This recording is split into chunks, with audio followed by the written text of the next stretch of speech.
Hi, I'm Chris. I'm going to be your host here at Living and Boondocking in Mexico. I live south of Monterrey, Mexico, in the north of the country, and today I'd like to talk a little bit about why you want to move to Mexico and if I think it's expensive or if it's inexpensive to live here. I don't like to use the word cheap, so we'll stick with inexpensive. Many things to consider when coming to Mexico. First of all, what are the reasons you're coming? There are three major reasons that expats come to Mexico. The first one is people come here for the weather. And it's a valid reason to come to Mexico. Canadians come here in the winter and they spend 6 months. Better to be here in 75, 85 degree weather versus minus 30 in Canada with snow and ice. The second type of expat is the person who comes here because it's cheap. And Mexico is cheap, or it can be cheap, depending on how and where you want to live. Those people usually rely on their Social Security check. And I know people who have a Social Security check of less than $800 a month, and they live perfectly well here in Mexico. We'll talk about how they do that and where you can do that. The third type is the person who really wants to get to know the culture. They want to learn to speak Spanish. They like Mexican food, they enjoy the music, and all the things that you see about Mexico. That's me. I'm number one, number two, but really I'm number three. I enjoy the weather, it's inexpensive, it fits my budget, and most of all, I enjoy the culture. I learned to speak the language. I didn't live and I don't live in an expat community, although I do know expats here in Mexico and I enjoy their company. Where is a good place to live in Mexico? My personal opinion is that the best place to live in Mexico is what is your budget. Because if you would like to live in a high-rise in Mazatlan, for example, you're going to need to pay rent of about $850 to $1,500 a month. So if you have a Social Security check of $1,000, it's not going to cut it. So what are your options? Usually, options for the least expensive living in Mexico are local Mexican neighborhoods in metropolitan areas, small rural communities, and you also have the option to buy. If you're a permanent resident or temporary resident, you can buy property in Mexico legally, and there's a system and a way to do it. So that's another option, selling your property in the U.S. and bringing it here to Mexico. The rules have changed a lot. I came to Mexico in 1984, and then there was no requirement for income. And so I was fully employed here for 35 years. So there's a big difference then versus today. And everything I'm explaining to you today is based on my personal knowledge and my experience. And that's something I want to touch on very quickly, is that there are people you may know that are expats in Mexico, and they say, I live in this town, and it has a population of 25,000, and this is how things work in Mexico. That's not true. That's not a very good picture, because Mexico is very diverse, just like in the United States. You can live in the Midwest in an apartment for $600 a month, or you can live on the coast of California with a great view of the ocean for $4,500 a month. So there's many, many things to take into account. There was a time when people were saying, based on their experience, that there were no ATMs in Mexico. Oh, there weren't. Not in the Baja Peninsula, in the middle of the desert, in a town with 500 people. It just wasn't logical at the time. Mexico's had ATMs since 1979, so it's really nothing new. Also, that Pemex stations were nationally owned and that the government controlled all of the gas stations. That wasn't true. I couldn't convince them until finally someone came along and said, my brother-in-law, who is Mexican, has a Pemex franchise station, and he owns the gas station. So there are many myths that we create, and those myths are based on our personal opinion or our personal experience. So where do I get my knowledge from? Well, again, I've lived here for 35 years. My work took me to all of the Mexican states except for one, which was Colima. I've never been to Colima. And I also worked in Central and South America. So my knowledge is pretty broad, but at the same time it's very specific because I didn't live in all of those places. But I have lived in other places for a period of time, for the summers, for example, in San Miguel de Allende, living in Mazatlan for a while. So you're going to receive a lot of opinions, and that's a good thing. Glean what you can from all the videos on YouTube before you make a decision about coming to Mexico. So, where do you want to live? Well, that's a good question. Based on your budget again. It's like anywhere else. You know, you can live in South Texas or West Texas, for example, in a ranch house for $150,000, or you can live in a New York apartment for $3 million. The same goes here in Mexico too.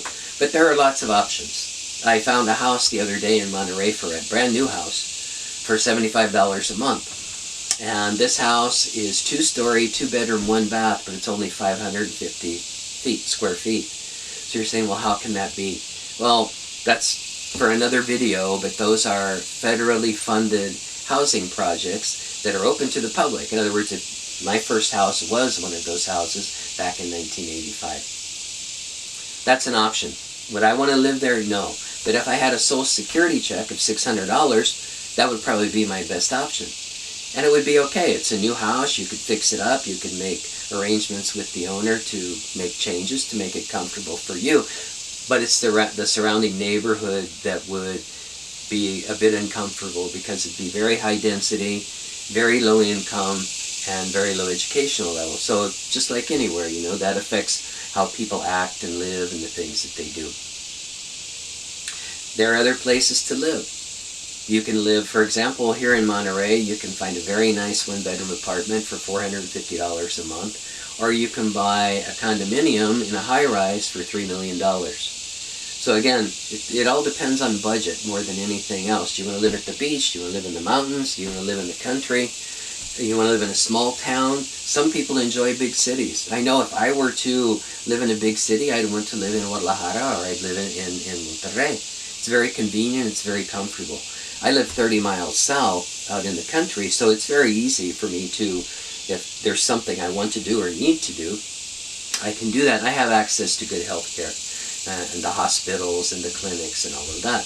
And we're going to talk about health insurance and home insurance and car insurance also in future videos. So, housing is an issue, and it's something that depends solely on your budget. The things I'm going to cover today are monthly expenses, and these are my monthly expenses based on my living habits, which are very different from one place to the next, or from one person to the next. So in Mexico, one of the things you're going to hear, you have heard, is that you have to be very careful with your electricity. It's very expensive. Well, if you use electricity like you do in the States, yes, it will be expensive. But you learn to adapt to the Mexican way of living. So for example, here it's 103 today, or it will be. We're in the middle of the beginning of September. So it's going to be hot. Well, I don't have central air conditioning. We use here very commonly high walls or mini splits. In the States, they're $700, $800, $900. Here in Mexico, they're $250. So I have 3 of them in my house, one for the living common area, and then the 2 bedrooms each have their own mini split. So I use mine in the afternoon when it really gets hot, because I have a way to keep the house fairly cool until happy hour. And then happy hour, I turn on the air conditioning in my studio, and I watch TV or the news or chat or whatever, and then we move to the bedroom and turn that one on and turn the studio off. So we're using air conditioning about 12 hours a day, because I sleep with the air conditioning on. In addition to that, there is a usage level. In each area in Mexico, you will have a different tariff or rate for your electricity, and that tariff will be broken down into 3 different categories: basic, intermediate, and what we call excedente, or over the top. And that over the top is determined by the usage level for your area. So for example, where I live, our billing is once every 2 months. Not all of Mexico has 2-month billing. In some places it's 1 month. So in 2-month billing, where I live, I am allowed to use 900 kilowatt hours every 2 months before I go into the highest rate. If you go to the West Coast, I think in Sinaloa or Sonora, there are cities that will have a 2-month billing period, but you get 2,500 500 kilowatt hours before going into the highest rate. So, and then there's the story about, once you reach a certain point, you'll be put into the commercial rate and you'll have to stay there for 6 months. That's true. But there's a formula that I have that it was given to me by the electric company that tells us how much we can use before that would actually happen, and how to regulate your usage. So my electric bill here for a 2-month period, peak month, and we're talking about July and August of this year, I just paid the bill, was $25 a month. And I used 948 kilowatt hours for 2 months. So that's roughly 424 kilowatt hours per month. My water is not city water, so I have a pump, a well, and so my water is electric, and I also have the pool filter, which is electric, and the air conditioners. Everything in my house is high efficiency. All of the lights are LED. I don't have a lot of yard lights or anything like that. So, but the electric company, which is called CFE, or the Comisión Federal de Electricidad, that's for another video, because there's a lot to talk about in terms of using electricity. Water, like I said, I pump my own water, so I didn't have an example to give you of what city water costs. So I called my niece in Monterey. It's a family, her and her husband and 3 teenagers. And in a month, they consume 200 pesos, or roughly $10 a month in water, and that includes your sewage and taxes. Gas LP. Expats like to generate a lot of myths, and these myths are based on their particular personal limited experience and knowledge. Not everywhere in Mexico is gas in LP tanks. There are major metropolitan areas like Monterey that have regular natural gas lines, like in any American city, that run directly to your house. So I don't have that because I live in the country.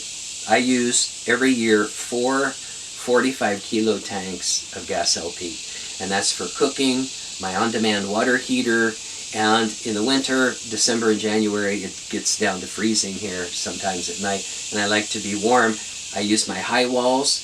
I split the cost between electric usage and gas LP. So my gas LP averages out to $13 a month. So I've covered gas, electricity, and water. Telephone, internet, and cable. Just like in the